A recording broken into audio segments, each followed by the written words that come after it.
তুমি তো ভেবেছ জানি খুব সহজেই পেয়ে যাবে রাসূলের ঠিক শাফায়াত। ঈমানের দাবি নিয়ে কাল আখিরাত পেয়ে যাবে সুবিশাল তুমি জান্নাত। কুয়েটের সম্মানিত শিক্ষার্থীবৃন্দের উদ্যোগে আয়োজিত আজকের এই সিরাত সেমিনারের সম্মানিত সভাপতি, অত্র প্রতিষ্ঠানের সর্বোচ্চ অভিভাবক মাননীয় ভিসি মহোদয় এবং সেই সাথে উপস্থিত আছেন অত্র প্রতিষ্ঠানের সম্মানিত শিক্ষকবৃন্দ, আমার পিতৃতুল্য মুরব্বীরা, সেই সাথে উপস্থিত আছেন আমার উস্তাজে মোহতারাম, আমার অত্যন্ত শ্রদ্ধার শিক্ষকবৃন্দ যারা খুলনা দারুল উলুমের বিভিন্ন দায়িত্বে নিয়োজিত আছেন, বিশেষ করে খুলনা দারুল উলুমের মহাপরিচালক মহোদয়, সেই সাথে উপস্থিত আছেন আকিজ গ্রুপের সম্মানিত চেয়ারম্যান এবং আদ্দিন মেডিকেল কলেজ হসপিটালের প্রতিষ্ঠাতা এবং কর্ণধার জনাব আলহাজ ডাক্তার মহিউদ্দিন হাফিজাহুল্লাহ সহ আরও অন্যান্য আমার প্রাণপ্রিয় শিক্ষার্থী ভাই এবং বন্ধুগণ। আপনারা দীর্ঘ সময় থেকে নিয়ে গুরুত্বপূর্ণ বক্তব্য শুনে আসছেন। প্রয়োজন আসলে আমল করা। সর্বপ্রথম যে বিষয়ে কথা বলতে চাই তা হলো আল্লাহ সুবহানাহু ওয়া তাআলা আমাদেরকে যে ইসলামের সুমহান আদর্শের অনুসারী করেছেন, আমরা বেশিরভাগ মুসলমান, আমরা মুসলিম বাই চান্স, জন্মের সূত্রে মুসলমান, বাবা মা মুসলমান, সেই হিসাবে আমরা মুসলমান। আমাদের পৃথিবীর অনেক কিছুকে জানার, বোঝার, শেখার সুযোগ হলেও যে ইসলাম আমার অনন্তকালের সুখ কিংবা দুঃখের ফয়সালা করবে, যে ইসলামের ভিত্তিতে আমার জান্নাত কিংবা জাহান্নামের সিদ্ধান্ত হবে, সেই ইসলাম সম্পর্কে একটু সময় নিয়ে পড়াশোনা করবার মতো সুযোগ আমাদের অনেকেরই হয়নি। যার কারণে ইসলামটা আমাদের কাছে অন্য 10টি মানুষের তৈরি করা ধর্মের মতো গতানুগতিক ধর্ম। এটা নিয়ে যদি আমরা একটু পড়াশোনা করার সুযোগ করতে পারি, আমরা যদি কোরআনটাকে একটু স্টাডি করতে পারি, আমরা যদি প্রিয় নবী সাল্লাল্লাহু আলাইহি সাল্লামের জীবনীটাকে একবার অন্তত শুরু থেকে শেষ পর্যন্ত পড়ে দেখতে পারি, আমরা যদি নবী করিম সাল্লাল্লাহু আলাইহি সাল্লাম এবং খোলাফায়ে রাশেদা তথা ইসলামের সোনালী যুগের স্বর্ণ মানবদের ইতিহাস একটু ঘেঁটে দেখতে পারি, তাহলে সেক্ষেত্রে আমাদের ইসলামটা গতানুগতিক না হয়ে ইসলামটা হবে আমাদের যথাযথ, এবং ইসলাম চর্চা করাটা হবে আমাদের জন্য তৃপ্তির, আনন্দের, এবং সেটি আমাদেরকে মানসিক প্রশান্তি এনে দেবে ইনশাআল্লাহ তাআলা। প্রিয় নবী সাল্লাল্লাহু আলাইহি সাল্লাম যে শরীয়ত আমাদের সামনে উপস্থাপন করে গেছেন, তার এই শরিয়ার যে সৌন্দর্য আছে সেগুলো নিয়ে আলোকপাত অনেক দীর্ঘ সময় নিয়ে করা যাবে। আমরা শুধু মোটা দাগে একটি বিষয় বলি, মুহাম্মদ সাল্লাল্লাহু আলাইহি সাল্লাম পৃথিবীকে কি দিয়ে গেছে। বিশেষ করে বিজ্ঞানের এই পৃথিবীতে, আপনারা সবাই সায়েন্সের ছাত্র, বিজ্ঞান মানুষের জীবন মানকে অনেক সহজ করেছে, উন্নত করেছে, অনেক কিছু দিয়েছে।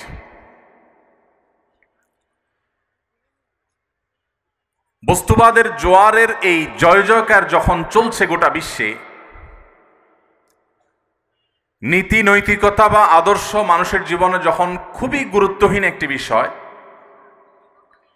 এই সময়টাতে আমাদের কাছে জাগতিক জীবনের সৌন্দর্য, জাগতিক জীবন কতটা সহজ হলো, এই বিষয়টা অনেক গুরুত্বপূর্ণ।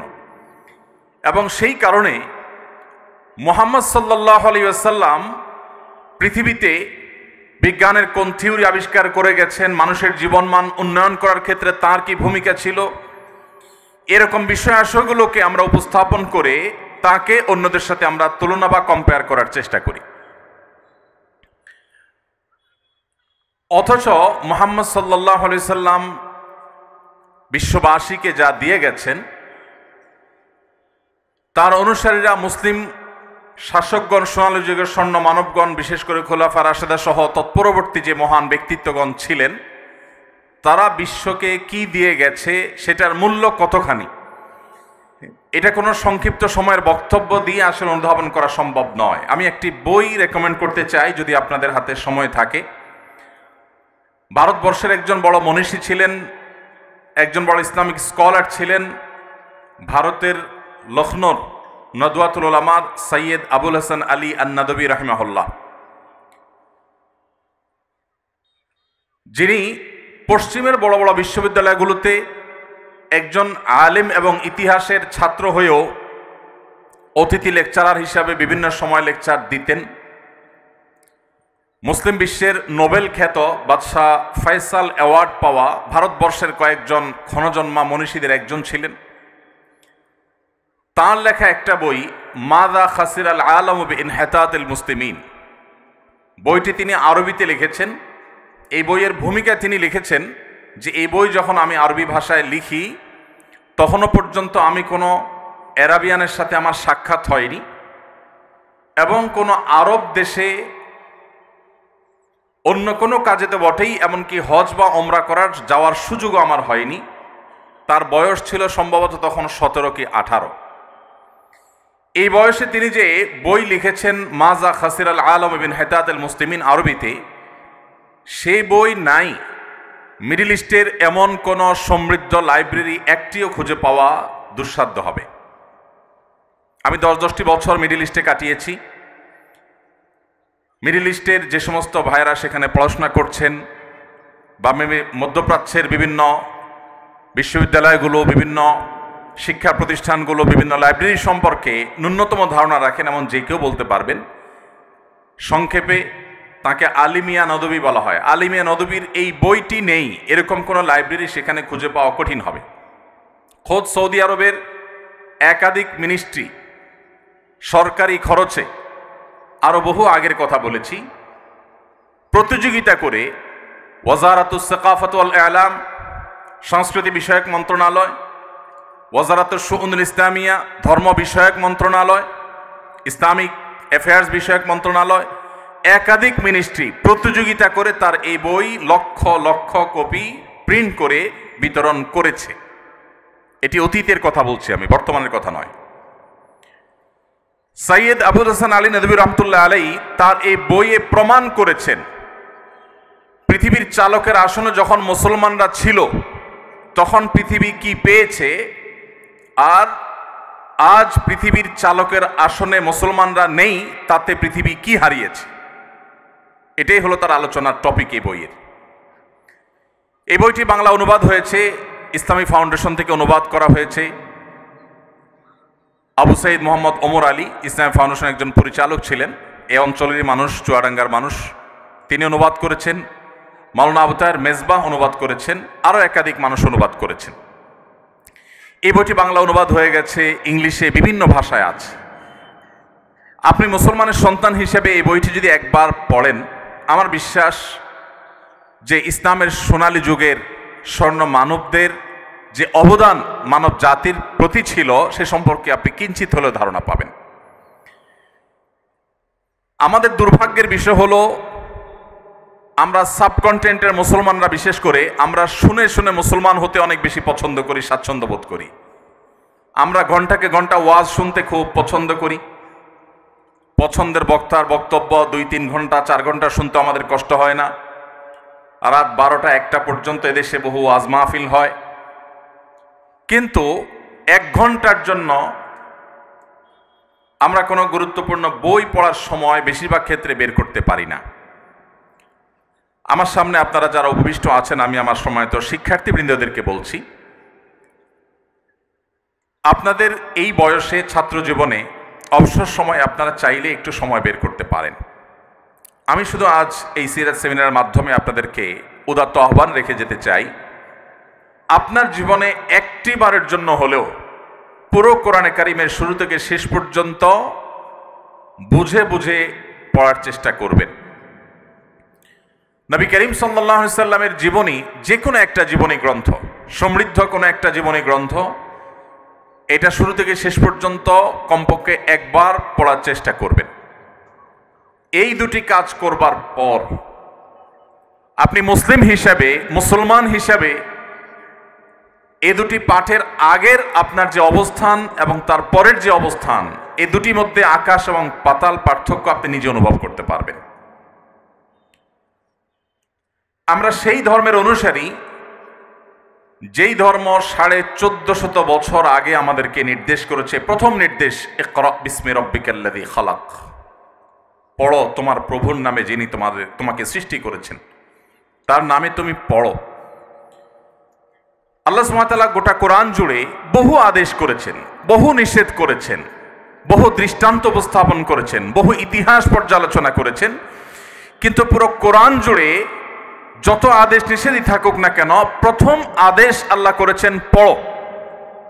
এই যে পড়ার নির্দেশ, জ্ঞান অর্জন করবার নির্দেশ আল্লাহ সুবহানাহু ওয়া তাআলা প্রথম করেছেন, এটি 2024 সালের ঘটনা নয়। এটি আজ থেকে প্রায় 1500 বছর আগের ঘটনা।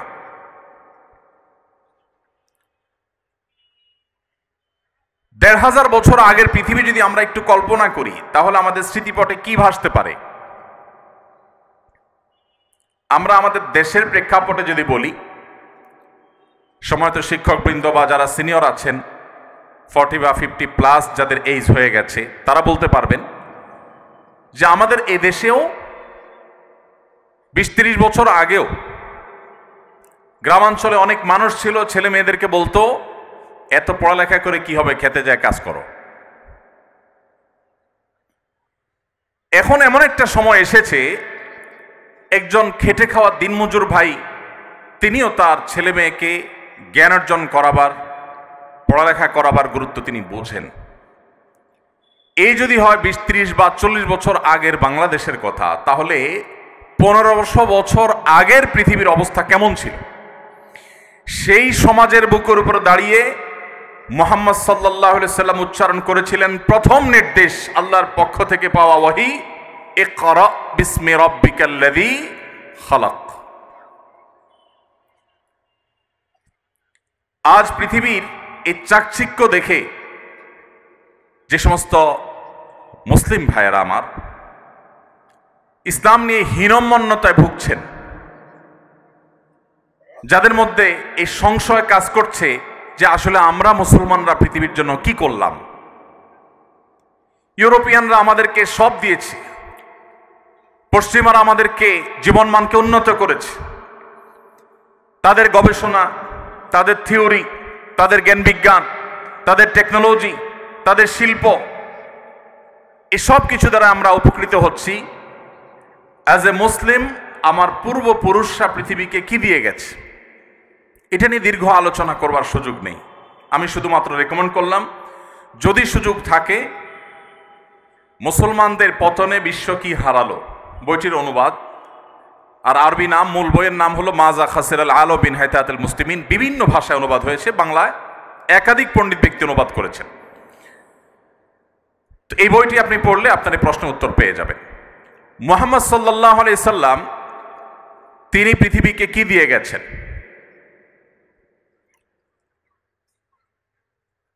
নবী করিম সাল্লাল্লাহু আলাইহি ওয়াসাল্লাম যে শরিয়া আমাদের সামনে রেখে গেছেন, তার যে জীবন দর্শন, আল্লাহর পক্ষ থেকে পাওয়া ওহীর ভিত্তিতে যে জীবন দর্শন, এটা যিনি রেখে গেছেন, এর মাধ্যমে মানবতাকে মর্যাদার সর্বোচ্চ আসনে তিনি আসীন করে গেছেন।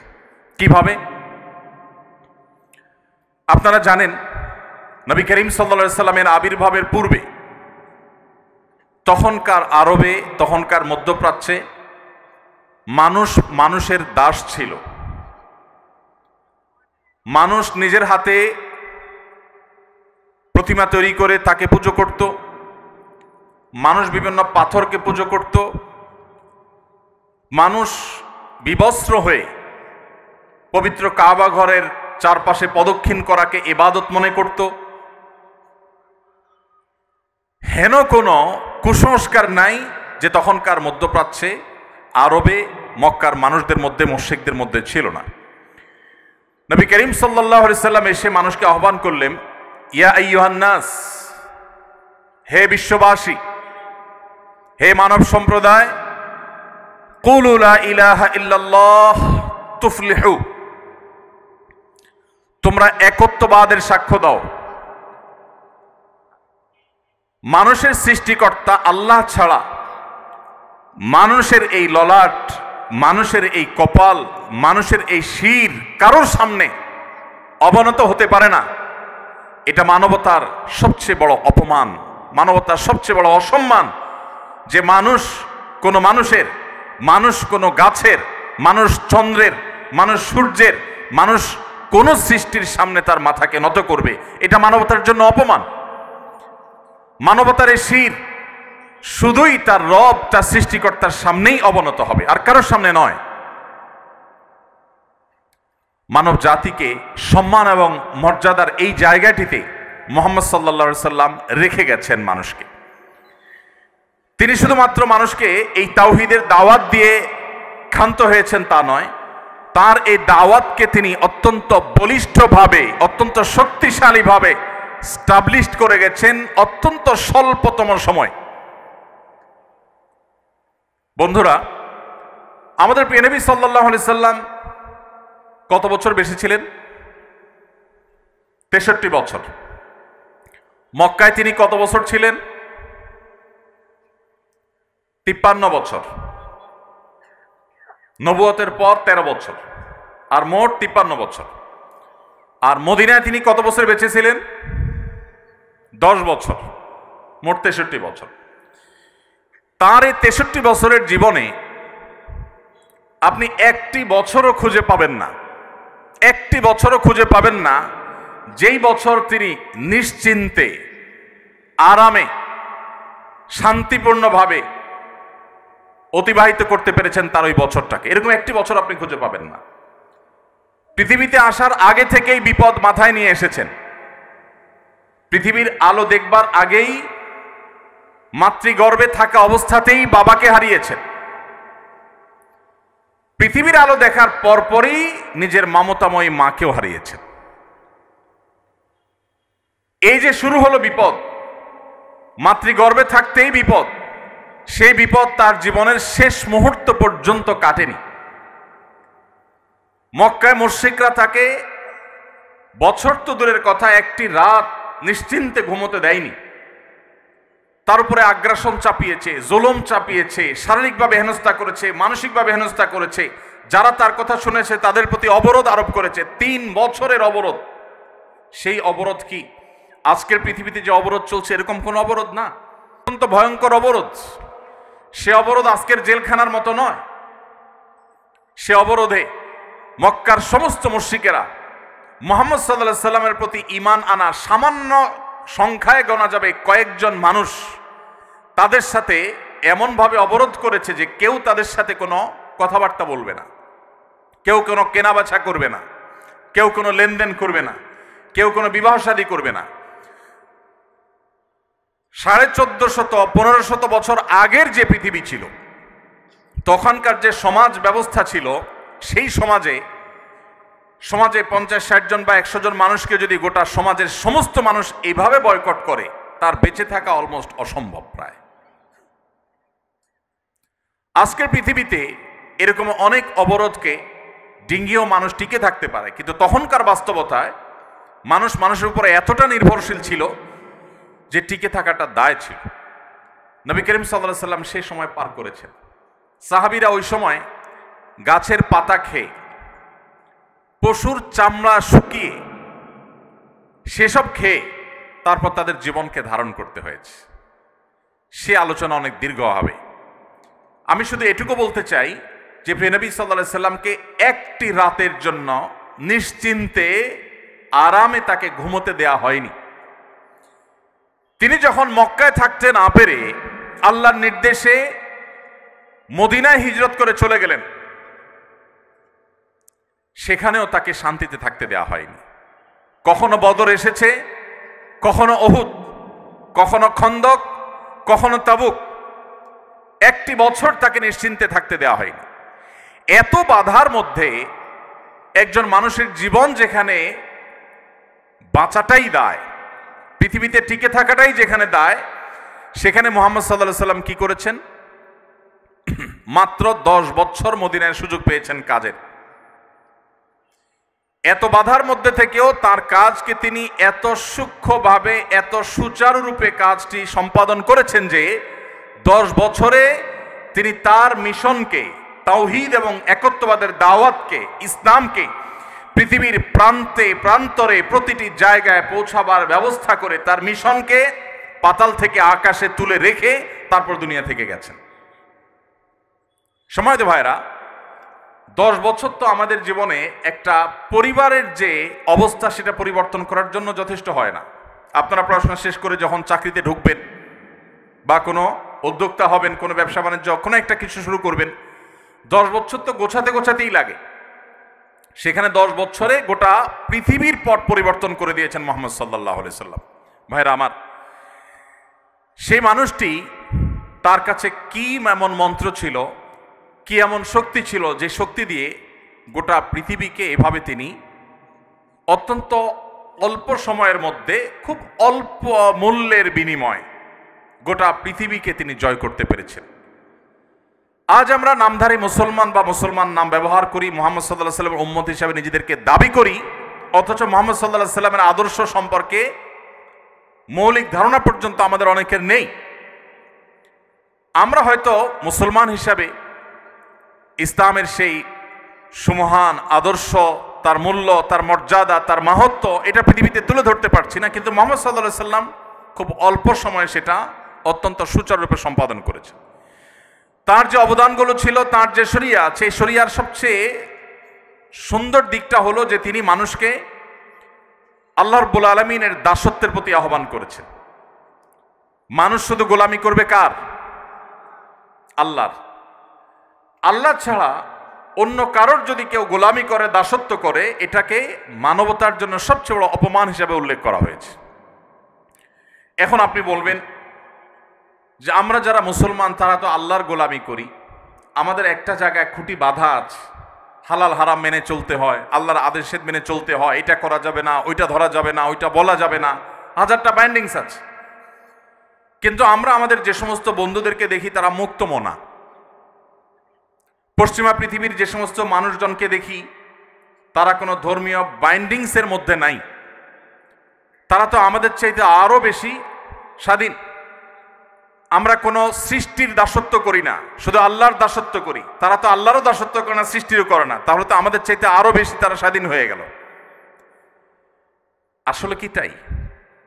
নবী করিম সাল্লাল্লাহু আলাইহি সাল্লামের বিভিন্ন হাদিস যদি আপনি পাঠ করেন, আপনি দেখবেন তিনি মানুষকে দুই ভাগে ভাগ করেছেন। এক শ্রেণী মানুষ আল্লাহর দাসত্ব করে, আরেক শ্রেণী মানুষ নিজের প্রবৃত্তির দাসত্ব করে। পৃথিবীতে দাস ছাড়া কেউ নেই, সবাই দাসত্ব করে। কিছু মানুষ নিজের সৃষ্টিকর্তার দাসত্ব করে, আর কিছু মানুষ নিজের অজান্তে নিজের নফস বা প্রবৃত্তির দাসত্ব করে। যিনি বলছেন আমি আল্লাহ তাআলার আনুগত্য কেন, কারোর কথা শুনি না, আমার মনে যা চায় তা করি, তিনি তার মনের গোলামি করেন এবং তার মন তাকে যখন যেদিকে যখন ঘুরায় তখন সে সেদিকে ঘুরে। আল্লাহ রাব্বুল আলামিনের গোলামি যারা করেন তাদের এই দাসত্ব, এটা তাদের মনে কখনো সংকীর্ণতা তৈরি করে না। সাধারণত দাসত্ব তো অনেক বড় কথা, কেউ কারোর অধীনে থাকতে মানুষ খুব বিশেষ স্বাচ্ছন্দ্য বোধ করে না। সৃষ্টিগতভাবে মানুষ চায় যে নিজের মতো চলতে, কারোর খবরদারি, কারোর কর্তৃত্বের অধীনে থাকা মানুষের কাছে কখনোই ভালো লাগে না। কিন্তু আল্লাহ রাব্বুল আলামিনের দাসত্ব, এটা যদি কেউ প্রকৃত অর্থে অবলম্বন করে থাকে, এটার এক্সারসাইজ যদি কেউ করে, এটার চর্চা যদি কেউ করে, তাহলে এই লোক আল্লাহর দাসত্ব করেও মানসিক যে প্রশান্তি এবং সুখ অনুভব করে, পৃথিবীর তথাকথিত মুক্তমনা, কোনো ধর্মের অনুসরণ ছাড়া, সৃষ্টিকর্তার বিশ্বাস থেকে মুক্ত থেকে পৃথিবীতে মানুষ কখনো এতটা মানসিক সুখ বা শান্তি পেতে পারে না। আপনি নিজে আল্লাহ রাব্বুল আলামিনের দাসত্ব যদি কিছুকাল করে দেখেন, ফার্সি ভাষায় একজন কবি বলেছেন, সালেহাতু সঙ্গে বুদিদিল খারাস আজমুদে এক জামানা খাকে বাস। বহুকাল তো আপনি পাথর হয়েছিলেন, মনে যা চেয়েছে তা করে বহুকাল বেরিয়েছেন, কিছু কালের জন্য পরীক্ষা করে হলেও একটু মাটি হয়ে দেখুন, আল্লাহ সুবহানাহু ওয়া তাআলার গোলামি এবং দাসত্বকে অবলম্বন করে দেখুন। আল্লাহর শপথ করে বলছি, আপনি আল্লাহর সামনে আপনার মাথাকে যখন অবনত করে আপনি তাসবিহ নিবেদন করবেন, আল্লাহর পবিত্রতা জ্ঞাপন করবেন, আপনার যে কোনো বিপদে, যে কোনো কষ্টে যখন দুহাত তুলে চোখের পানি ছেড়ে দিয়ে আল্লাহর কাছে আপনার মনের কথাগুলো তুলে ধরবেন, আপনি হালকা অনুভব করবেন। কোনো মানুষের কাছে যদি আপনি যে নিজের চাওয়ার কথা বলেন, কোনো মানুষের কাছে যদি আপনি কোনো কিছু বলেন, হাত পাতেন, তো মানসিকভাবে আপনার কষ্ট হবে, আপনার দুঃখ হবে, অপমান বোধ হবে, লাঞ্ছনা অনুভব হবে যে আমি অমুকের কাছে ছোট হয়েছি। কিন্তু আপনি আপনার সৃষ্টিকর্তাকে যদি কখনো সেজদা নিবেদন করে থাকেন, আপনি যদি কখনো আল্লাহর শানে সেজদা দিয়ে তার পবিত্রতা জ্ঞাপন করেন, পুরো অস্তিত্বকে যদি আপনি বিলীন করে দিয়ে থাকেন, আপনার এই জীবনে সবচেয়ে সুখে কাটা মুহূর্তগুলোর মধ্যে একটি অনুভব করবেন সেই পবিত্র সিজদাকে।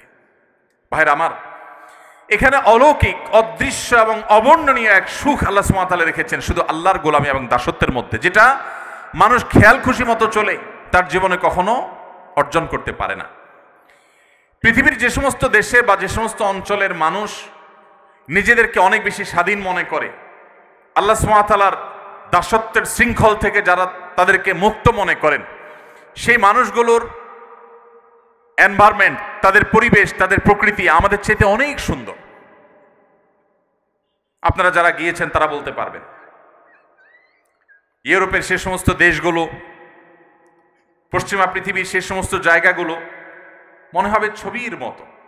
গোটা দেশ লেক আর রং বেরঙের গাছে পরিপূর্ণ, মনে হবে যে সে জান্নাতের যে বিবরণ শুনেছি দুনিয়াতে তার একটা নমুনা, যেন এত চমৎকার প্রকৃতি। অর্থনৈতিকভাবে সে রাষ্ট্র, সে সমাজ এতটা বলিষ্ঠ যে তাদের অভাব বলতে কিচ্ছু নেই। তাদের অবকাঠামো এত সুন্দর, এত চমৎকার যে কোনো রাস্তাঘাট, কোনো কালভার্ট, কোনো বিল্ডিং, কোনো স্থাপনা, কোনো জায়গায় আপনি ত্রুটি খুঁজে পাবেন না, খুঁত খুঁজে পাবেন না। যেদিকে চোখ যাবে শুধু নিখুঁত আর নিখুঁত দেখতে পাবেন। এত ডিসিপ্লিন, এত শৃঙ্খলা, মুগ্ধ হওয়ার মতো সব কিছু সেখানে আছে। এবং প্রতি বছর একবার করে বিশ্বের সুখী দেশের তালিকা হয়, সে তালিকায় তারা শীর্ষে থাকে। 1, 2, 3, 4, 5, 6 সব তাদের দখলে থাকে, সবচেয়ে সুখী দেশ। ইন্টারেস্টিং বিষয় হলো, সবচেয়ে সুন্দর অবকাঠামো, সবচেয়ে সুন্দর প্রকৃতি, সবচাইতে অর্থনৈতিকভাবে বলিষ্ঠ দেশ, অপরাধ প্রবণতার সবচেয়ে কম, সবচেয়ে ডিসিপ্লিন এবং সুশৃঙ্খলার দেশ, এমনকি সুখী দেশের তালিকায় শীর্ষে থাকা দেশগুলো, সেগুলোতে আপনি যদি খোঁজ খবর নেন, একটু গুগল করে দেখেন, আপনি দেখবেন আত্মহত্যার প্রবণতা পৃথিবীর সবচাইতে বেশি। অথচ আফ্রিকাতে আপনি মুসলিমদের দেখবেন মাসকে মাস খাবার পাচ্ছে না। তাদের দেশের মাটির নিচে থাকা খনিজ সম্পদ পৃথিবীর মোড়ল দেশগুলো লুণ্ঠন করছে শান্তি রক্ষার নামে, যেটা ওপেন সিক্রেট, আপনারা সবাই জানেন। শান্তি রক্ষার নামে ওই আফ্রিকার গরিব মুসলিম দেশগুলোর খনিজ সম্পদগুলো লুট করছে পৃথিবীর মোড়লরা, যারা আমাদেরকে সকাল বিকাল মানবতার জিকির আর ফিকির শোনায়, সবক শোনায়, যাদের দেখে আমরা মুগ্ধ হই, যাদের দেখে আমরা অবাক হই, তাদের মতো হওয়ার জন্য আমরা লালায়িত থাকি। সেই ভদ্রবেশী মানুষগুলো আফ্রিকার ওই সমস্ত দেশগুলোকে লুটে পুটে খাচ্ছে, যেটা ওপেন সিক্রেট, আজকের পৃথিবীতে জানে না এমন মানুষ পাওয়া কঠিন। ভাইরা আমার, ওই মানুষগুলোর সবই আছে, পৃথিবীর মোড়লগিরি, মাতবরি সবই তাদের কাছে আছে, কিন্তু মানসিক শান্তি নাই। আফ্রিকার ওই গরিব অঞ্চলের মুসলমানদেরকে আপনি দেখবেন মানসিকভাবে তারা অনেক বেশি শান্তিতে আছে, তাদের মধ্যে আত্মহত্যার প্রবণতা অনেক কম। এমনকি আমাদের মতো এরকম গরিব দেশ, যে দেশটির হাজারটা সমালোচনা করার দিক পাবেন আপনি, অথচ আমাদের এই প্রিয় স্বদেশেও আপনি তাদের মতো আত্মহত্যার প্রবণতা দেখবেন না। আপনি যদি জাপানে, কোরিয়াতে যান, পৃথিবীর সবচেয়ে সভ্য ভদ্র মানুষ বলা হয় জাপানিজদেরকে, কোরিয়ানদেরকে, তাদেরও একই অবস্থা, এত সুন্দর নেচার, সব কিছু সুন্দর, কিন্তু কেউ বাঁচতে চায় না, মানসিক সুখ নাই। তাদের জীবন তারা কতটা উপভোগ করতে পারছেন, এটা নিয়ে আপনি যদি একটু উন্মুক্ত মনে স্টাডি করেন, আপনার কাছে দিন আলো মতো পরিষ্কার হয়ে যাবে। মুহাম্মদ সাল্লাল্লাহু আলাইহি সাল্লাম যে কাজটি করেছেন সেটি হলো পৃথিবীর মানুষকে আল্লাহর গোলামি এবং দাসত্বের পথে এনে রেখে গেছেন। আর আল্লাহর দাসত্ব করা মানুষ আর কারোর দাসত্ব করে না। তার চাইতে স্বাধীন আর কেউ হয় না, তার চাইতে শান্তিতে আর কেউ থাকে না, তার চাইতে মানসিক সুখ আর কেউ লাভ করে না। এই জিনিসটি মুহাম্মদ সাল্লাল্লাহু আলাইহি সাল্লাম আমাদেরকে দিয়ে গেছেন। মুহাম্মদ সাল্লাল্লাহু আলাইহি সাল্লাম সেই জীবন দর্শন দিয়ে গেছেন। তার যে শরিয়া, সে শরিয়ার আরেকটা সৌন্দর্য হলো এখানে কোনো জবরদস্তি নাই, কোনো বাড়াবাড়ি নাই। কোরআনে কারীমে আল্লাহ বলেছেন, লা ইকরাহা ফিদ্দীন, ধর্ম গ্রহণে কোনো প্রকার জবরদস্তি চলবে না। আমি আবারও ফিরে যেতে চাই সেই 1450 বছর 1500 বছর আগে। 2024-এর এই পৃথিবীতে অনেক সুন্দর সুন্দর কথা বলা ফ্যাশনের ব্যাপার। মত প্রকাশের স্বাধীনতার কথা, এটা আজকালকার যুগের বেশ চমকপ্রদ একটি স্লোগান। এই স্লোগান যে যত বেশি দিতে পারে সে ততটা আধুনিক হিসেবে সাব্যস্ত হয়। কিন্তু 1450 বছর আগের পৃথিবী যদি আপনি চিন্তা করে দেখুন, সেই পৃথিবীতে নবী করিম সাল্লাল্লাহু আলাইহি সাল্লাম বলেছেন, লা ইকরাহা ফিদ্দীন, ধর্ম গ্রহণে কোনো জবরদস্তি চলবে না, কোনো প্রকার রক্তপাত ছাড়া, দু চারটা বিচ্ছিন্ন ঘটনা ছাড়া, উল্লেখযোগ্য কোনো প্রকার রক্তপাত ছাড়া মুহাম্মদ সাল্লাল্লাহু আলাইহি সাল্লাম যেখানে মক্কা বিজয় করেছেন, তিনি নির্দেশ করলে মক্কার সমস্ত মানুষ ইসলামের ছায়াতলে আসতে বাধ্য হতো। কিন্তু তিনি পরিষ্কারভাবে সবাইকে বললেন যে কেউ যদি নিজ ধর্মে অটল থাকতে চায়, শিরক এবং ভুলের পথেও কেউ থাকতে চায়, সেই স্বাধীনতা তাকে দেয়া হবে। তার পরিণতি সে আল্লাহর কাছে ভোগ করবে কিয়ামতের ময়দানে। কিন্তু পার্থিব জগতে অ্যাজ এ মুসলিম আমরা তাকে কখনো বাধ্য করব না আমাদের ইসলামে আসতে। নবী করিম সাল্লাল্লাহু আলাইহি সাল্লাম যখন মদিনায় গেলেন, তখনও কোনো জবরদস্তি করে একটি মানুষকে ইসলামের ছায়াতলে আনেননি। যখন তিনি মক্কায় ছিলেন তখনও করেননি। মক্কা যখন বিজয়ীর বেশে যখন মক্কায় তিনি প্রবেশ করলেন, তখনও তিনি কাউকে জবরদস্তি করেননি। তার পরবর্তীতে যত শাসক ইসলামের ইতিহাসে এসেছে, পরবর্তী সময়কার শাসকদের কথা বলছি, তাদের অনেকের অনেক ভুল ছিল, অনেক ত্রুটি ছিল, তাদের দুধের ধোয়া আমি বলছি না। কিন্তু একটা জায়গায় মুসলিমরা অন্য সবার চাইতে ইউনিক, সেটা হলো যে মুসলিম শাসকরা সচরাচর, বিচ্ছিন্ন ঘটনা থাকতে পারে, সচরাচর তারা ম্যাসিভ লেভেলে জবরদস্তি করে কাউকে ইসলামে তারা আনেন নাই। শুধু ভারতবর্ষে মুসলিমদের যে শাসনের ইতিহাস, সেটা যদি আপনি একটু অধ্যয়ন করেন, আপনি অবাক হতে বাধ্য হবেন। মুসলিমদের শাসনের কেন্দ্র ছিল দিল্লি, অথচ দিল্লিতে মুসলমানদের সংখ্যা সর্বকালেই সবচাইতে কম। কোন কালেই ভারতবর্ষে মুসলিম শাসনের কেন্দ্র এই বাংলাদেশ বা এই অঞ্চল ছিল না। কিন্তু আল্লাহ সুবহানাহু ওয়া তাআলা আমাদের পূর্বপুরুষদেরকে হেদায়েত নসিবে রেখেছেন, তারা ঈমান এনেছেন। যদি মুসলমানরা জোর করে মানুষকে ইসলামে দাখিল করাতো, ইসলামে প্রবেশ করাতো, তাহলে সেক্ষেত্রে সেই সময়টাতেই জোর করে দলে দলে মানুষকে ইসলামে তারা প্রবেশ করাতেন। ইসলামের একটা অন্যতম সৌন্দর্য হলো যে আজকের যুগে মত প্রকাশের স্বাধীনতা কথা বলাটা অনেক সহজ, সেই পরিবেশ আছে। মানুষ আধুনিক বিশ্বে এখন মত প্রকাশের স্বাধীনতাকে অনেক রেসপেক্ট করে, কিন্তু নবী করিম সাল্লাল্লাহু আলাইহি সাল্লাম ১৫০০ বছর আগে সেটা করে গেছেন। প্রত্যেকটা মানুষকে ধর্ম গ্রহণের ক্ষেত্রে পরিপূর্ণ স্বাধীনতা দিয়েছেন এবং কোনো প্রকার জবরদস্তি কারোর উপরে কখনো তিনি আরোপ করেননি। নবী করিম সাল্লাল্লাহু আলাইহি সাল্লামের যে শরিয়া তিনি রেখে গেছেন, এই শরিয়ার আরেকটি সৌন্দর্য হলো আমাদের সমাজে আপনি দেখবেন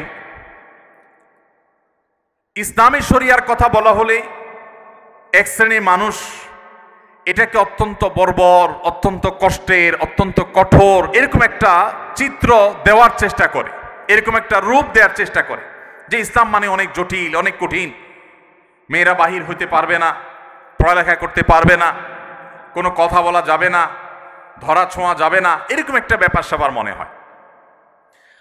অথচ আমরা অনেকে জানি না ইসলামী শরিয়ায় ব্যক্তিগত কোনো অপরাধ শরিয়ার বিচারে কোরআন এবং সুন্নাহর আলোকে যেগুলো অপরাধ, যেগুলো পাপের কাজ, গুনাহের কাজ, অন্যায় কাজ, এগুলো যদি ব্যক্তিগত পর্যায়ের হয়, ইসলামী শরিয়ার দণ্ডবিধিতে সেগুলোর জন্য কোনো শাস্তির কথাই বলা হয়নি। যেমন ধরা যাক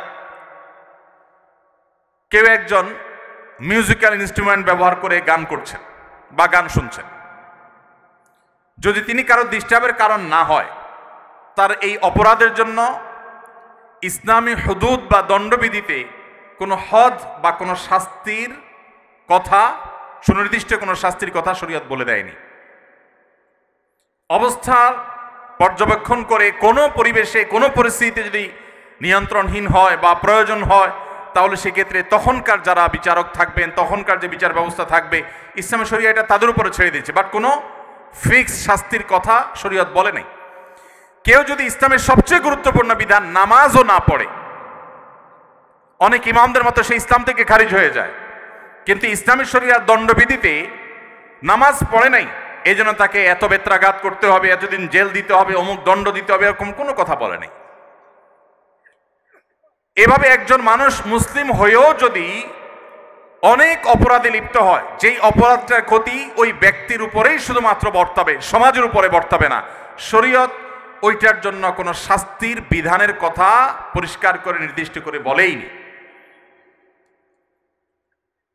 এর বিপরীতে যদি এমন কোনো অপরাধ কেউ করে যেই অপরাধটা সমাজকে ক্ষতিগ্রস্ত করতে পারে, কেউ চুরি করলো, কেউ ডাকাতি করলো, ছিনতাই করলো, ধর্ষণ করলো, এমন কোন অপরাধ করলো যেই অপরাধের প্রবণতা সমাজে বৃদ্ধি হয়ে সমাজকে রুগ্ন করে দিতে পারে, সেটার ব্যাপারে ইসলাম কঠোর শাস্তির কথা বলেছে। তাহলে ইসলামী শরিয়া মানেই যে ভীতিকর একটা বিষয়, এটাকে নানাভাবে পশ্চিমারা আমাদের সামনে তুলে ধরেছে, আমরা সেটাকে গিলছি গোগ্রাসে। আমাদের দেশের এক শ্রেণীর মিডিয়া ইসলামকে, ইসলামী শরিয়াকে আসামের কাঠগড়ায় রেখে এমনভাবে আমাদের সামনে চিত্রায়িত করেছে মনে হয় ইসলামী শরিয়া মানে বিরাট ভয়ঙ্কর কিছু, অথচ এখানে ব্যক্তিগতভাবে আপনি ইসলাম লঙ্ঘন করলেও ইসলাম তার জন্য কোনো ইসলামের দণ্ডবিধিতে কোনো দণ্ডের, সুনির্দিষ্ট দণ্ডের কথা বলে না, কোনো হদের কথা বলেনি। একটি সমাজে মানুষ স্বাধীনতা যতটুকু ভোগ করার সুযোগ পেতে পারে তার সবটুকুন ইসলাম রেখেছে। যখনই মানুষের কোনো স্বাধীনতা সমাজকে ক্ষতিগ্রস্ত করবে, অন্যদের মধ্যে সেটা প্রভাবিত হবে, তখন ইসলাম সেখানে ইন্টারফেয়ার করেছে এবং সেখানে দণ্ডবিধির কথা বলেছে। মুহাম্মদ সাল্লাল্লাহু আলাইহি সাল্লাম যে শরিয়ত আমাদেরকে দিয়ে গেছেন, এই শরিয়ত এতটা অগ্রসর, আজ পৃথিবী শিল্প বিপ্লবের পর নানাভাবে পৃথিবীর পরিবেশকে নষ্ট করেছে। পশ্চিমাদের কাছে এখন সবচাইতে মুখরোচক স্লোগানের নাম হলো পরিবেশ রক্ষা। পৃথিবীর সবচেয়ে বেশি বাজেট আজকের পৃথিবীতে পরিবেশের জন্য। পশ্চিমা দেশগুলোতে গেলে আপনি দেখবেন রাস্তার ধারে ধারে তারা সাইকেল চালানোর জন্য আলাদা লেন করে রেখেছে, বিশাল বড় লেন করে, লেন খালি ফেলে রেখেছে। কেন? মানুষ গাড়ি ছেড়ে যেন সাইকেল ধরে, যেন পরিবেশ একটু রক্ষা পায়। পরিবেশ রক্ষার জন্য এখন বহু চিৎকার চেঁচামাচি, বহু আহাজারি, বহু কান্নাকাটি আপনি শুনতে পাচ্ছেন। আর এই সময়টাতে বৃক্ষরোপণ করা, পরিবেশের ভারসাম্য রক্ষা করার জন্য নানান ওয়াজ, নসিহত, লেকচার, সেমিনার, সিম্পোজিয়াম, বক্তব্য, গবেষণা আপনি দেখতে পাচ্ছেন। এটা কখন পৃথিবীর মানুষ আঁচ করেছে? যখন পৃথিবী অপরিকল্পিত তথাকথিত আধুনিকায়নের নামে পৃথিবীর তার স্বকীয়তা হারিয়েছে।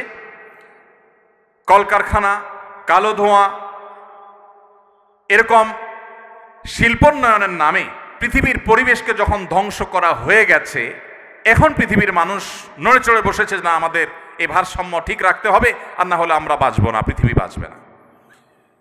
মুহাম্মদ সাল্লাল্লাহু আলাইহি সাল্লাম যে শরীয়ত দিয়ে গেছেন, সেই শরীয়তে পরিবেশের ভারসাম্য রক্ষায়, পরিবেশকে সুরক্ষিত রাখবার জন্য বৃক্ষরোপণ থেকে নিয়ে যে সমস্ত কর্মসূচির কথা বলেছেন, সেটি ওই সেই 1450 বছর আগে বলেছেন, যখন শিল্প বিপ্লব হয়নি, যখন পৃথিবী দূষিত হয়নি, যখন বায়ু দূষিত হয়নি, যখন পরিবেশ নষ্ট হয়নি, তখন তিনি বলেছেন, তোমাদের হাতে যদি, কারোর হাতে যদি গাছের কোনো চারা থাকে, আর এদিকে সে দেখতে পায় ইসরাফিল সিংহা ফুৎকার দিয়ে পৃথিবীর এই জগৎকে, সৃষ্টি জগৎকে শেষ করে ফেলবে, মহাপ্রলয় আসছে।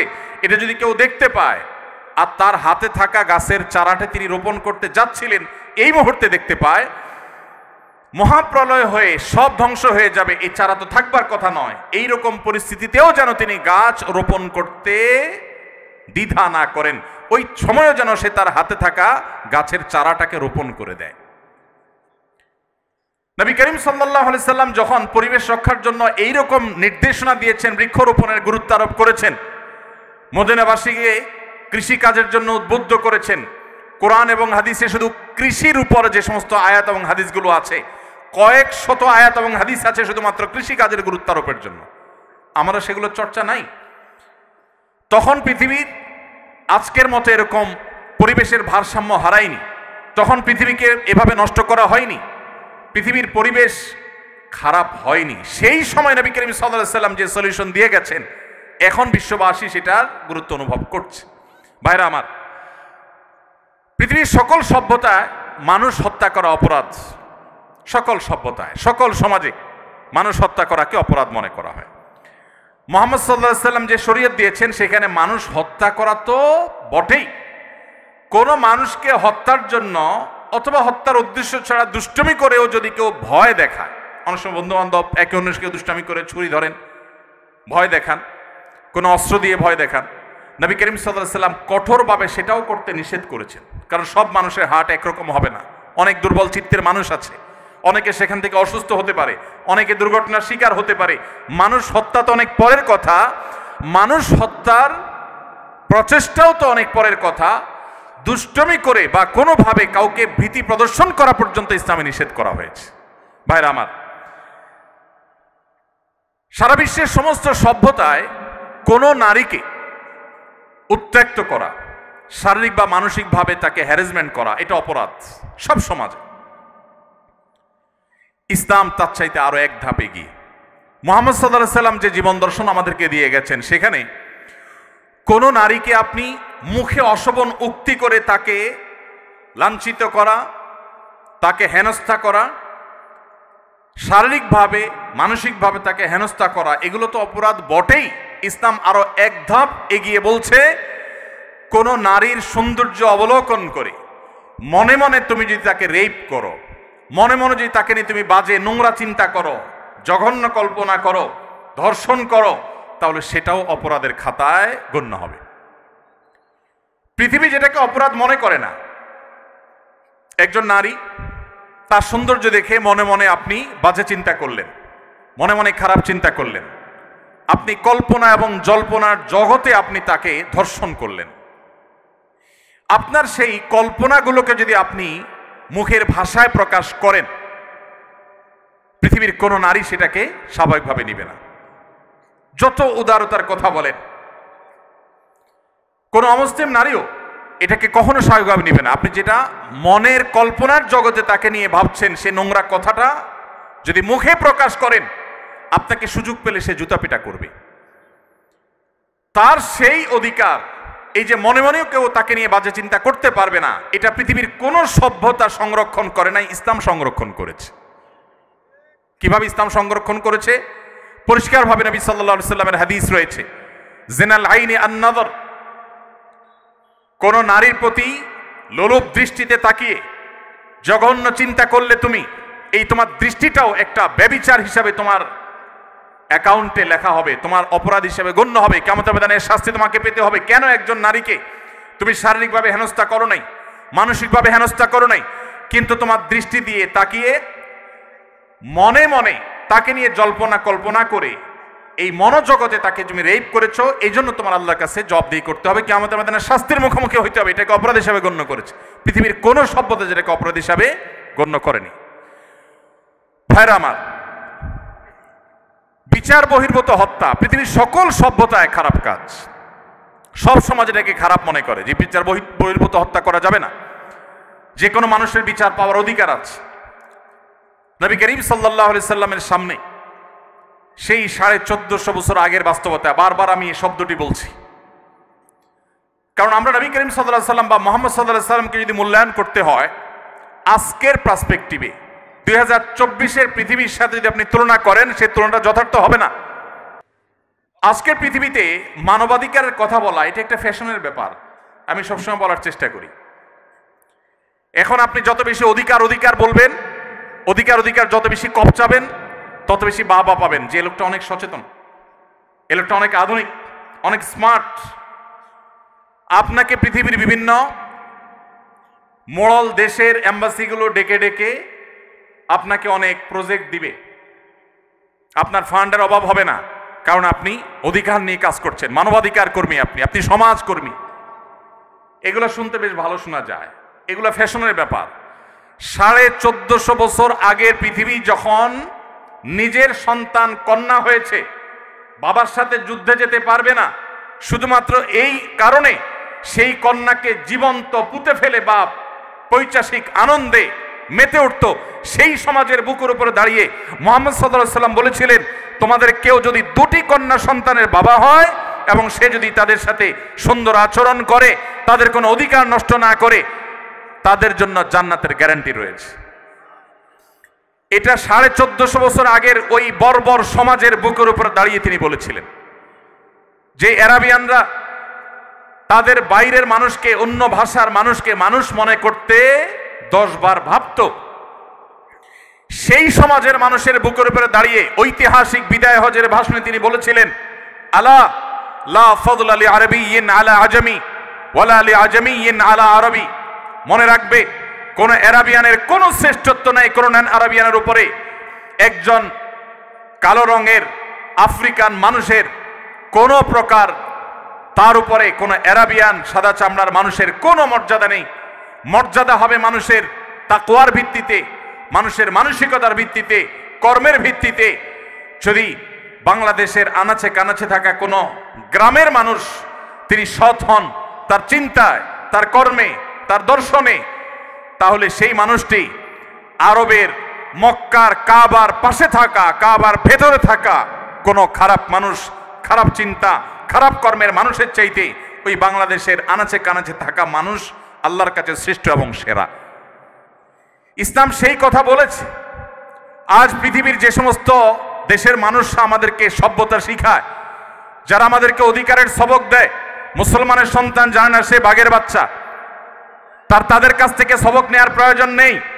তাদের 14 গোষ্ঠীর জন্মের শত শত হাজার বছর আগে আমাদেরকে ইসলাম সেই সুমহান জীবন দর্শন দিয়ে গেছে, যখন তারা সেগুলোর কথা কল্পনাও করে নেই। দুর্ভাগ্য আমাদের, আজ আমাদের সেই ইসলাম কোরআনে আছে, আমাদের ইসলাম হাদিসে আছে, সেই ইসলাম আমাদের জীবনে নেই, আমাদের সমাজে নেই, আমাদের পরিবারে নেই, আমাদের রাষ্ট্রে নেই। এটাই হলো আমাদের দুর্ভাগ্যের বিষয়। সেজন্য আজ শেয়ালের বাচ্চারা বাঘের বাচ্চাকে মানবতা শিখায়। ভাইরা আমার,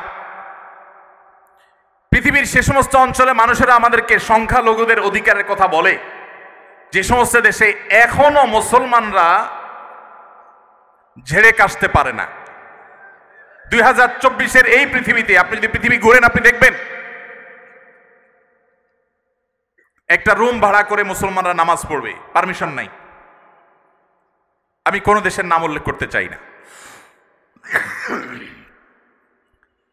তাদের ক্রিসমাস ডে উপলক্ষে আপনি দেখবেন সকল শিক্ষা প্রতিষ্ঠানের স্টুডেন্টরা বর্ণিল লাল কালারে তারা সুসজ্জিত হয়ে ওই দিন শিক্ষা প্রতিষ্ঠানে যাচ্ছে, আনন্দ করছে, উৎসব করছে, ফুর্তি করছে। সেটাতে তাদের কোনো অসুবিধা হয় না। কিন্তু আমরা মুসলমানরা যখন ওতে ওড়না পড়ি, তখন তাদের জাত চলে যায়। ভাইরা আমার, নারী অধিকারের কথা বলা তো এখন ফ্যাশনের ব্যাপার। এটা বলা তো এখন সেফ জোনে থাকার ব্যাপার। আপনি যত বেশি নারী অধিকার নিয়ে কপচাবেন, তত বেশি ওই যে বিদেশি এম্বাসিগুলো এসে আপনাকে সেদে সেদে প্রজেক্ট দিয়ে যাবে, পত্রিকাগুলো আপনাকে কাভারেজ দিবে। মুহাম্মদ সাল্লাল্লাহু আলাইহি সাল্লাম যখন নারী মুক্তির জন্য কাজ করেছেন, তখন পৃথিবীতে বাহবা দেওয়ার কেউ ছিল না। গোটা সমাজের বিপরীতে একা দাঁড়িয়ে, ওই সমাজের বুকের উপরে দাঁড়িয়ে নারী অধিকারের ওয়াজ করেন নাই, নারী অধিকারকে প্রতিষ্ঠা করে দিয়ে গেছেন। বেলালে হাবশী রাদিয়াল্লাহু তাআলা আনহু ছিলেন বাহিরের মানুষ, মক্কার না, মদিনার না, বাহির থেকে আসা। আবার গায়ের রং ছিল ব্ল্যাক, কালো, আবার ছিলেন কৃতদাস। মক্কার মানুষদের যে ইগো এখনো আছে, আরব আরাবিয়ানদের যে ইগো, আর সে আমল তো আরো বেশি ছিল। তাদের সে যে ইগোর কারণে একাধারে একটা মানুষ বহিরাগত, আরেক দেশের মানুষ ভিনদেশী, আবার তার গায়ের রং ভিন্ন ব্ল্যাক, আবার তিনি কৃতদাস ছিলেন। এতগুলো বিষয় থাকার পর তখনকার আরবের মানুষদের ঘৃণা করার জন্য যেখানে যথেষ্ট ছিল, সেই ব্যক্তিকে মুহাম্মদ সাল্লাল্লাহু আলাইহি সাল্লাম তার মুয়াজ্জিন নিয়োগ দিলেন। আজ পৃথিবীতে যারা আপনাকে মানবতার সবক দেয়, তাদের দেশে এখনো সাদা আর কালো মারামারি হয়, এখনো তারা বৈষম্যের মধ্যে আছে। মুসলমান আজ তার ইসলাম নিয়ে দ্বিধায় পড়ে গেছে, সন্দিহান হয়ে গেছে। কারণ সে পড়াশোনা করে মুসলমান না, সে ওয়াজ শুনে মুসলমান, সে জন্মসূত্রে মুসলমান, সে মুসলমান বাই চয়েস না, সে পড়াশোনা করে মুসলমান না।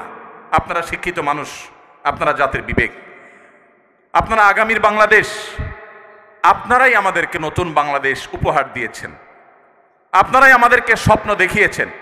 আমি আপনাদেরকে আজ এই সিরাত মাহফিলের মাধ্যমে উদাত্ত আহ্বান রাখতে চাই, আসুন জন্মসূত্রে মুসলমান নয়, ইসলামকে জানার চেষ্টা করি, পড়ার চেষ্টা করি। কোরআনটা খুলুন, সিরাতের বই একবারের জন্য জীবনে পড়ুন। আমি আবারও আল্লাহর উপরে ভরসা রেখে শপথ করে বলতে পারি, আপনি মুসলিম হিসাবে আপনার ইসলামের প্রতিটা বিধানকে আপনি এনজয় করবেন, আপনি তৃপ্তির সাথে প্রত্যেকটা বিধান পালন করবেন। আপনার কাছে নামাজ বোঝা মনে হবে না, আপনার কাছে ইসলাম পালনটাকে বোঝা মনে হবে না, এটা ধর্মের চাপিয়ে দেওয়া কোনো বিষয় মনে হবে না। এটা আপনার জীবনের সবচেয়ে প্রয়োজনীয় পার্ট আপনার মনে হবে যদি আপনি ইসলামটাকে বোঝার চেষ্টা করেন। আল্লাহ তাআলা আমাদের সবাইকে সেই তৌফিক দান করুন। সমাজে ভাইরা আমার, ইসলামী শরিয়ার সৌন্দর্য নিয়ে আমি বলেছি যে এটা নিয়ে আলোচনা আসলে 2, 4, 5, 7 ঘন্টার বিষয় না, এটা নিয়ে আমাদেরকে স্টাডি করতে হবে, পড়াশোনা করতে হবে। আমি শুধুমাত্র নমুনা স্বরূপ কয়েকটা কথা বললাম যে নবী করিম সাল্লাল্লাহু আলাইহি সাল্লাম আমাদেরকে কি দিয়ে গেছেন। আমি বলছিলাম বিচার বহির্ভূত হত্যার কথা। বিচার বহির্ভূত হত্যা বা বিচার বহির্ভূত ভাবে আইনকে হাতে তুলে নেওয়া, মানুষকে বিচারহীনভাবে কাউকে অন্যায়ভাবে কারোর উপর আঘাত করা, সব সমাজ এটাকে খারাপ মনে করা হয়। ইসলাম তার চাইতে আরো এক ধাপ এগিয়ে। কিভাবে? আপনি কোনো মানুষকে বিচারে প্রমাণিত হওয়ার আগে দোষী সাব্যস্ত করে শাস্তি দেওয়া তো পরের কথা। ইসলাম বলে ইজতানিবু কাসীরাম মিনায-যন্ন ইন্না বা'দায-যন্নি ইসম। কোনো মানুষ তার ব্যাপারে চুরির অভিযোগ উঠেছে, সেটা প্রমাণিত হওয়ার আগ পর্যন্ত তাকে মনে মনে চোর হিসাবে যে ধারণা করা, এই যে মনে মনে তার সম্পর্কে কুধারণা করা, ইসলামে সেটাও অপরাধ, হারাম। পৃথিবীর কোন সভ্যতা এটা পাবেন না। সকল সভ্যতা বলবে বিচারে দোষী প্রমাণ হওয়ার আগে কোনো শাস্তি নয়, এটুকু বলবে। ইসলাম তার চাইতে আরো এক ধাপ এগিয়ে। ইসলাম বলে দোষী সাব্যস্ত করে শাস্তি দেওয়া তো যাবেই না বটে, সেই সাথে এমনকি ওই লোকটাকে মনে মনে চোর হিসাবে, মনে মনে খারাপ হিসাবে, ওই সংশ্লিষ্ট অভিযুক্ত হিসাবে মনে মনে যদি আপনি তাকে নিয়ে কল্পনা করেন, তাকে যদি খারাপ মনে করেন, কুধারণা আপনার ভিতরে তার ব্যাপারে জন্মায়, তাহলে এটা আলাদা একটা অপরাধ হবে। কারণ আপনি মনে মনে তাকে তাচ্ছিল্য করলেন, অপরাধী মনে করেছেন, এটা এক প্রকারের অপরাধ যদি তার অপরাধটা প্রমাণ না হয়। ভাইরা আমার, গর্ব করার জন্য আপনার ইসলামই যথেষ্ট। ইসলাম বিশ্ববাসীকে মানুষ হতে শিখিয়েছে, মানুষকে সবার দাসত্ব বাদ দিয়ে আল্লাহর দাসত্ব, তাওহীদের কথা শিখিয়েছে। ইসলাম আমাদেরকে একটি সভ্য সমাজ, একটা সভ্য পৃথিবী গড়বার জন্য যা যা দরকার তার সব কিছু বলে গেছে।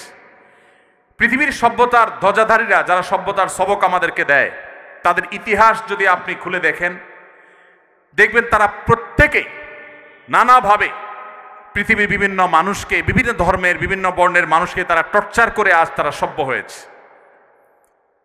কিন্তু মুসলমান, তার গর্ব করার যথেষ্ট কারণ আছে। প্রিয় নবী মুহাম্মদ সাল্লাল্লাহু আলাইহি সাল্লাম, তাকে আল্লাহ তাআলা যে দিন দিয়েছেন, এই দিন পৃথিবীতে বিস্তার করবার জন্য আজকের সভ্যতার ভেগধারী মানুষগুলো, যাদের দ্বারা আমরা অনেক বেশি প্রভাবিত, যারা আমাদেরকে আষ্টে পৃষ্ঠে গ্রাস করে ফেলেছে, যারা আমাদের নিজস্ব সংস্কৃতি পর্যন্ত আমাদেরকে ভুলিয়ে দিচ্ছে, সে মানুষগুলো দ্বারা আমরা প্রভাবিত হয়ে গেছি, কারণ ইসলামকে আমরা ভালো করে জানি না। এজন্য আমি আমার বক্তব্য শেষ করতে চাই এই উদাত্ত আহ্বান আবারও রেখে, আসুন ইসলামকে জানার চেষ্টা করি, ইসলামকে বোঝার চেষ্টা করি। আমরা বই পুস্তক হাতে নেই, কোরআনটা হাতে নেই, প্রিয় নবী সাল্লাল্লাহু আলাইহি সাল্লামের জীবনী গ্রন্থ হাতে নেই, আমরা হাতে নেই নবী করিম সাল্লাল্লাহু আলাইহি সাল্লামের সেই অমীয় বাণী হাদিসে রাসূল, আমরা হাতে নেই ইসলামের ইতিহাসের বই। এগুলো আমাদের চোখ খুলে দিবে, এগুলো আমাদের সামনের সে অন্ধকার পর্দাকে দূর করে দিবে, ইসলামকে নতুন করে অনুভব করার, উপলব্ধি করার সুযোগ এনে দিবে। সেই উদাত্ত আহ্বান আপনাদের সবার কাছে আমি ব্যক্ত রাখছি। এবং দীর্ঘ সময় আপনারা কষ্ট করে আমার এই আগোছালো এলোমেলো কথা শুনেছেন, আপনারা সমাজের সবচাইতে গুরুত্বপূর্ণ অংশ, তারপরও আপনাদের মূল্যবান সময় আপনারা শুনেছেন। মাননীয় ভিসি মহোদয় সহ অন্যান্য শিক্ষকবৃন্দ আমাকে সুযোগ করে দিয়েছেন কিছু কথা বলবার জন্য। আমি খুব গোছানো ভালো বক্তব্য দিতে পারি যে সেরকম না, তারপর আপনারা সময় নিয়ে শুনেছেন, সেজন্য আপনাদেরকে ধন্যবাদ। যদি ভালো কিছু বলে থাকি, আল্লাহ তাআলা আমাকে, আপনাদের সবাইকে আমাদের আমল করার তৌফিক দান করুন। আমাদের সবাইকে ইসলামের আলো দ্বারা আলোকিত হয়ে আমাদের প্রিয় স্বদেশ, প্রিয় মাতৃভূমি এবং গোটা মানব জাতিকে আলোকিত করার তৌফিক আল্লাহ তাআলা আমাদের সবাইকে দান করুন। জাযাকুমুল্লাহু খায়রা ওয়া আখিরু দাওয়ানা আলহামদুলিল্লাহি রাব্বিল আলামিন।